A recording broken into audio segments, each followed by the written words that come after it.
نبی کریم صلی اللہ علیہ وسلم کو فتح عظیم جو ہے وہ عطا فرمائی، جو ہے جنگ بدر کے اوپر اللہ نے 313 کو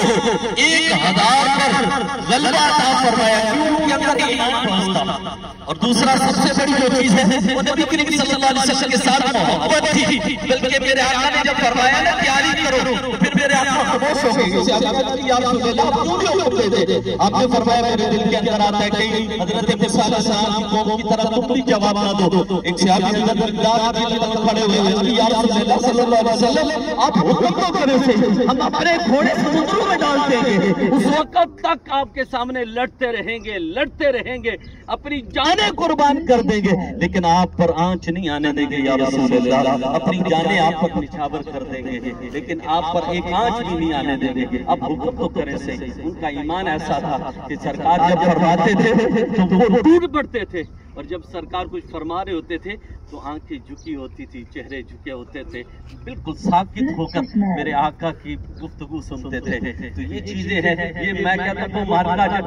آمنے سامنے کا ہو وہ تصور میں جائے کہ کتنا جذبہ کاش اس وقت ہم بھی ہوتے، رسول اللہ کے دامن کو پکڑ کر ان لانتیوں کے ساتھ جنگ کرتے، ان کو واصل جہنم کرتے، ہم بھی سرکار کی فوج کے اندر ہوتے۔ آج بھی ہم یہاں پر آئے ہیں اور یہ ہم عقیدہ پیش کر رہے ہیں، یا رسول اللہ آج بھی اگر آپ کا کوئی منکر ہوا اور آج بھی آپ کا کوئی گستاخ ہوا تو انشاءاللہ وہی کام کریں گے جو اس وقت بدر کے صحابہ نے کیا تھا، سبحان اللہ، ہم بھی وہی کام کریں گے۔ اور الحمدللہ اللہ نے وہ عظیم فتح اللہ نے اپنے محبوب کو عطا فرمائی، اور وہاں تک کہ ایک صحابی آئے، یہاں پہ بے شمار معجزات ہیں میرے نبی کے، ایک صحابی آئے، یا رسول اللہ صلی اللہ علیہ وسلم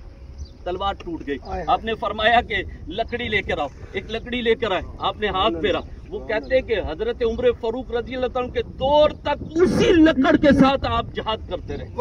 کتنے کافروں کو آپ نے اسی لکڑ کے ساتھ واصل جہنم کیا، اور اس وقت اس کے مقابلے میں کوئی تلوار آتی تھی وہ تلوار ٹوٹ جایا کرتی، اللہ اکبر۔ حضرت معاذ رضی اللہ عنہ کے بازو قلم ہو گئے تو وہ لٹکتا رہے، یہ کتنی 14 سال 13 سال عمر ہے، وہ چھوٹے ننھے ہاتھ دیا نیچے کھینچ کر